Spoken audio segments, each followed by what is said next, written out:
Problems are like washing machines. They bend you, they bang you, but at the end of the day, you come out cleaner, better than better. If you can't fly, then walk. If you can't walk, then crawl. But the fact is, you have to keep yourself moving. And I am in conversation with a man who is always on the move and looks forward with a positive thinking. I am in conversation with Mr. Shabeer Nellikode, the Managing Director of Universal Hospitals. Hello and welcome to the show. Thank you so much for speaking to me. Yeah. Well, tell us something about yourself. My name is Dr. Shabeer and I am a certified neurologist who's been in this country for last 10 years. 10 years. I come from the southern part of India called Kerala, and I hail from a city called Calicut. I come from a business family, and my father has always been giving us the opportunity to, pursue our education, and that's how I became a doctor. I mean, it was not very easy. The education had my basic degree, the master degree, then went for the neurology degree, and then we did the fellowship in the UK. And me and my younger brother, we decided to come back to the Middle East, where there was a real unmet requirement of medical care.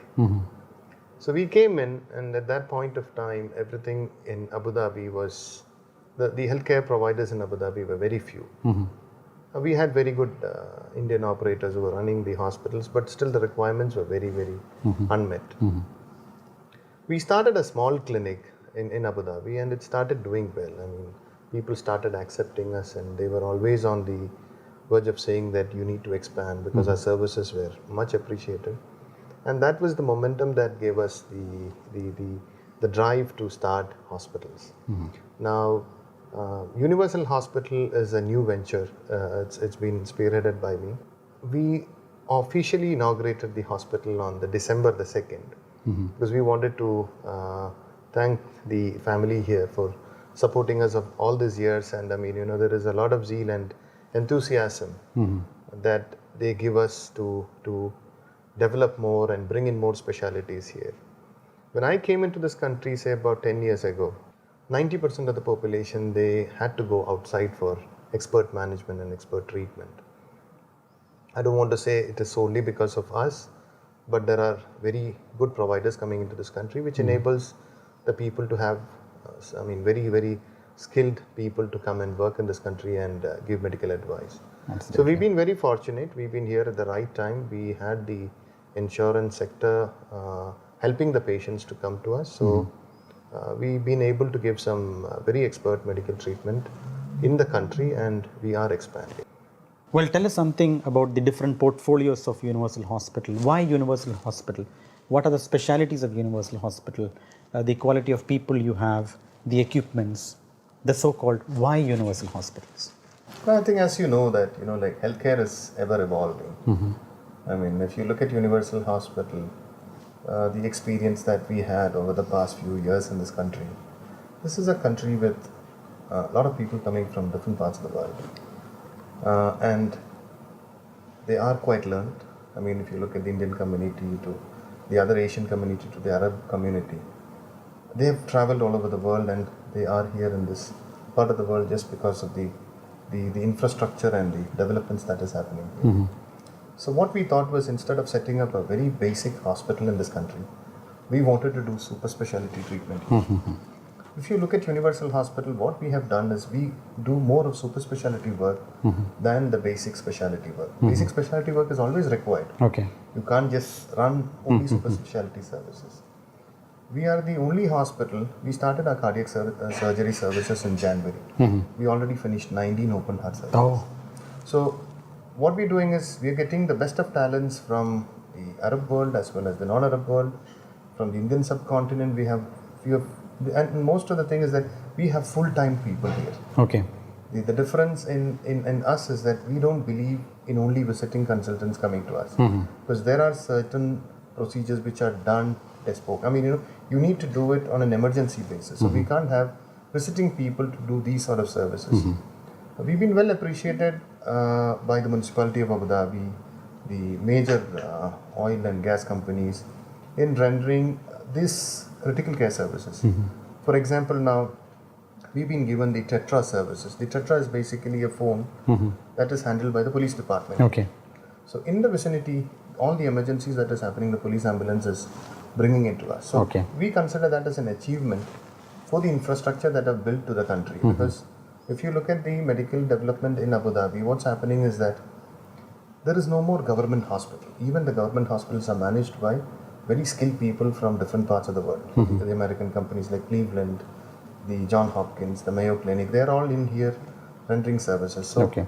it gives a proud moment for people like us. We are a combination of people from India, from every part of the world. My chief medical officer is somebody who has been in the US for quite some time, and he was heading one of the largest government operations here. So it's a teamwork that is being done here, and what we also specialize is in providing critical neonatology services. Neonatal services. Neonatal services. If you look at the real critical demand of neonatology services here, there is only few hospitals which can serve the requirement here, and the problem is they are always full. They are always surplus, and I really appreciate the amount of efforts that are put in by them to develop the services. So we are also running a full services where we provide very comprehensive neonatology services. You have recently won the Medibis TV Awards as the Young Entrepreneur of the Year. How do you feel, and what is your take on that? No, it was quite a surprise. I mean, you always feel happy when people start accepting you for the services that is being done. I mean, I always believed that I wanted to be a good doctor, and we don't do anything other than medical care. The most satisfying moments in your life is when very deserving people gets the right treatment, when you make a good diagnosis, when people start praying for you for what you have done to them. So achievements for me is patient satisfaction more than all these awards, but I really wanted to thank for people who have started accepting our commitment or our sincereness to delivering medical care. And I think that our responsibilities are getting bigger and better. So I, on behalf of my team, would want to thank for all the achievements that we have achieved so far, and we continue to strive to deliver much better, to keep the name of Universal in everybody's mind. Talking about UAE, whenever you talk about India, you say incredible India. When you talk about UAE, you say ever mesmerizing or ever surprising UAE. Why the UAE, and what sort of support did you get from the government of UAE as well, as far as your endeavors are concerned? Sure. It goes beyond saying that UAE has been a wonderful country, a wonderful leadership of people. Basically, if you look at the level of development that has been brought into the country, you look at roads, you look at infrastructure, you look at any transportation, you look at logistics, everything they have excelled in all these fields. Healthcare and education is one thing which is the next turn now. I think I would always believe that UAE is a American or a UAE. I mean, it's an American or a European infrastructure with an Asian mindset. So I think what is missing in America is the mindset. I mean, people are not that very attached to, even in medical healthcare, they believe in professionalism more than anything else. But in India, if you look at it, there's a mix of professionalism, and that's the Asian mentality that is why people from all over the world, they come into Asia, to Thailand, to India for expert management. What I would look at it is that, we have a much better infrastructure than even Thailand or anywhere. And we've been fortunate to be in the center of the world, wherein, the American, European infrastructure is here. Bring in the Asian mindset, the medical expertise, the skill sets, and then that's a real combination to go on. The potential of medical care in this part of the world is very high because we are setting up 9 centers of excellence. And all these 9 centers of excellence are going to be operational by the end of 2014. Already 6 are operational. We are doing extremely well in this department. And we are expanding into Sharjah. We are acquired an existing hospital. This will be named as Royal Universal Hospital. We are also starting our own medical university. Okay. Wherein there's a lot of support services like medical communications, physician assistant. So whatever is required in this country, the people of this country, the rulers of this country has been very, very, very supportive. And they've always encouraged us to do something better because we believe in our commitment and we've been delivering, and they are really supporting us with our endeavors. And we really would want to thank them for this. Well, service to mankind is service to God. And you've been in the industry of serving mankind. Now, what is your take on corporate social responsibility on behalf of Universal Hospitals? No, I think I'm a religious person. I'm a devout person. There are two ways in which I need to answer this, because the corporate social responsibility for me is divided into two things. One is a charity thing of mine, which I don't want to talk, because if I talk, that becomes a publicity. So the publicity side of it, we have our corporate aims. I mean, we are tied up with almost all the major oil and gas companies, and we have a surplus which comes out of it. We've been doing some medical campaigns in the northern parts of India. Recently, we have done in a remote part of Kerala, close to Erimala, where we had distributed medications for about 2,300 people. Okay. There was a team of people who had gone from here. We are actually, every year we do a major camp. This time we might do it in the northwest of India. We are yet to decide on the place. But there's been a lot of endowment which is coming to us. We are actually supplying about 500 legs for disabled people in war-torn Syria. We have a division which makes one of the world's most flexible, and the artificial leg, the basic thing is mobility. We make one of the most cost-effective, artificial leg solution. This is based out of Jordan. We have a technically skilled person who was he's been awarded as one of the best design awards in Switzerland. And this is one of the most important CSR that we are involved in. So we are supplying for this year. I mean, I don't want to club it with Ramadan, because this is a corporate social responsibility that we've been doing, and we are actually planning to club it up with the family thing here. Sure.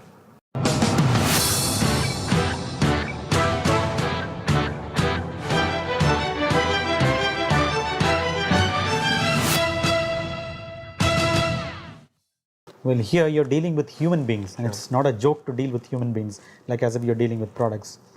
And you've built a lot of trust among people in terms of life care. So what is your take on that? Why do people trust you, and why people come to you? Is it because of the quality people you have? Is it because of the quality equipments you have? Or is it because of the cost factor? What, why, and where? No, it's a very easy question to answer, because I'm always a team player. I mean, the success that we attribute to patient trust is basically because of the trust. As any professional organization, we have a team of committed people with me. They've been with us for quite some time when we started. Our attrition rates are one of the, I don't want to say that, because we have people who stand committed to us. Because our selection processes is all over the world. I select people, I do it personally myself. I don't know for how long I'll be able to do it. We believe in real healthcare delivery system. So if you look at my team, we have people from all over the world. We have people even speaking Korean, Chinese, French, German. Multilinguistic, and as well as the same point of time, we have people who share the same vision. So it's the team's attribute. I don't want to pinpoint anybody at this point of time. It's a team effort. It starts from the procurement it starts to healthcare delivery to, it also ends with a follow-up. This patient who come in here, now we're starting a portal service. Okay. The portal service will enable you to, get to know your reports which were done on a date, and then, he will have a cumulated graph. If he's a diabetic, we will tell him that, over the period of 6 months, whether treatment in Universal did help him or it did not help him. And if it did not help him, he has to see another doctor, and we give him an opportunity to provide a second opinion with a different doctor. Okay. So as we all are speaking now, IT is something which is really becoming very relevant in medical industry. I have a robotic dispensing machine in the pharmacy because this is a robot. Basically, it dispenses medication. If you go to any pharmacy in the Middle East now, you speak to the pharmacist, you give him the prescription sheet. It takes about 3 minutes for him to find the medicine and give it to you. Okay. And at the same point of time, it takes another 3 more minutes for him to write on the thing, get the billing done, and it takes about 7 minutes to 10 minutes to finish the transaction with one patient. With one patient. One patient. Now, what we have done is we have an automated dispensing system which delivers any particular medicine in 6 seconds. How is that possible? No, because that is how the system works. Okay. I mean, you know, our storage system is so delicate. Identification of a particular product, it has a first in, first out basis. So the drug which expires early will be dispensed first. Okay. So this has got the medical intelligence in dispensing the medicine which is going to expire as soon as possible. So that is dispensed first, and it gives a warning that, you know, like if a medicine is near expiry, either we change it or according to the brief period of time we can dispense it as early as possible. So once the medicine is dispensed for, you can forget about the 6 seconds, let's go to 1 minute. Okay. It takes another 2 more minutes for him to complete the entire transaction. So in 3 minutes, we finish a patient who can get the medicine from our pharmacy and go. The biggest advantage of this technology is that he works 24/7. Okay. He does not have a Friday holiday. This man does not complain to us of any physical illness. Provided if it has a major breakdown, we can just open up the robot, we can dispense it manually. Okay. So we've been thinking about implementing technology in our services. We also have a software division which supplies our electronic medical record to hospital information system. This is a company which we have recently bought over. We have about 257 installations in the United States of America. Okay. Very prestigious hospitals like Hospital for Special Surgery in New York, Okay. they are using our operative module. Technology. The technology. So we've been fortunate to have this technology in Abu Dhabi, and soon we are spreading it all over the UAE where we have our expansions. Well, you are a very busy man. So how do you allocate the so-called time management between professional life and personal life? I think it is always fun to manage with time. I mean, you know, my father has always been a very disciplined man. I think we used to have a joke saying that my dad used to leave at 8:30 from the home since I was born. I mean, since I had my memory. And we always had a joke that, you know, when he leaves the gate, even the people outside my gate used to adjust the watch saying that it is now 8:30. Okay. Because my dad is going to office. He respects time and he's He a time respects management time. man. So, I mean, you know, I have a brother and a sister. I mean, the principles of our life are mostly based on my father's principles. I mean, he has always asked us to be, you know, being disciplined in life. I mean, being very honest in life. So our upbringing was very, very much our father's way. So we have a lot of good things which we have attributed from him. And as a doctor, I fail to do that. I mean, you know, most of the times we cannot manage time, but we try to do it in that aspect. The family way, I mean, you know, we are very, very proud that, you know, even my brother and my sisters lives in here. The children, they would definitely meet 3 or 4 times a week, but at least in Fridays, I mean, we all have lunch together. So we speak to our parents every day. So I think it's not something which we feel that it's a burden or something. Like, we enjoy the time we spend with our family. I have 4 children. I have 2 sons and 2 daughters. Okay. I have a newborn. She's about 6 months now. So my family is complete with 4 children. I try to spend time with them. My kids, they're basically very interested in sports, and I don't know, I don't want them to follow pursuit of my profession or anything in that sense, because my dad never told me to become a doctor. Okay. So it's really up to them to choose their future and their benefits. But I think as a responsible father or as a responsible guardian, I think we have a reasonable exposure in medicine, and it's up to them to choose their thing. There are so many challenges that the healthcare industry is facing, be it region-wise, be it country-wise or globally. What according to you is one of the major challenges that you see, and what according to you is the solution for the same? Sure. I think it's a good question. I mean, you know, if you look at the first thing which I want to tell you is that diseases, they don't read books. I mean, it's me, you and me, we read books about it. Now, the way in which diseases are presenting is very, very strange now. I'm very sad to say that one of my very, very close friends used to run a big operations in India. He used to head SAP in Bombay. The most fittest persons that I've ever seen, he died at the age of mid 30s. He used to jog. He's one of the earliest people to participate in the Mumbai Marathon. And he was an excellent leader and an excellent friend. But we realized that he was not sleeping more than 3 hours a day. So people are really running after money. People are looking for their future. But one thing which they're forgetting is to take care of their health. And the message to all of them is that, I mean, it's not a new message or whatever it is. It's a message which our forefathers used to tell us. I mean, always health is wealth. Yeah. So I think what universal or what the point of doctors should be, you have seen a lot of wealth managers who manages people's wealth. So Universal Hospital, the brand the brand that we want to build is, we are going to be your health managers. Allow us to be your health managers. We manage your health much better. And we are growing, and there is a lot of things that basic courtesy that needs to be done to maintain your health. We are from the hospital industry, but we don't have any negativeness to the alternative care people, because we always believed in a comprehensive solutions for anything else. Yeah. We always encourage people to go for Ayurveda, but there are certain instances we are not for Ayurveda because we always believe in evidence-based. Okay. We do select our people who do Ayurvedic treatment, post cardiac surgeries to post major, because we do a lot of deep brain stimulation surgeries here. Now we've already done 2. Okay. We're the only center in the whole of Middle East doing brainstem stimulation. I don't want to get into the details of it, but people who have underwent major surgeries, they really get benefited by doing our typical Ayurvedic management. So we have some selected centers in India which we refer to them, and they are pretty happy with the way things are.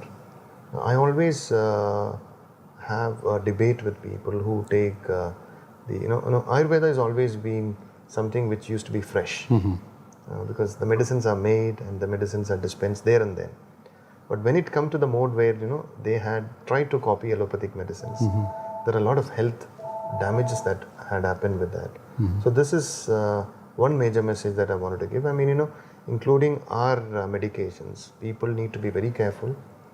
They have to select the right doctors. We have taken decisions against my own doctors, wherein for me patients come first.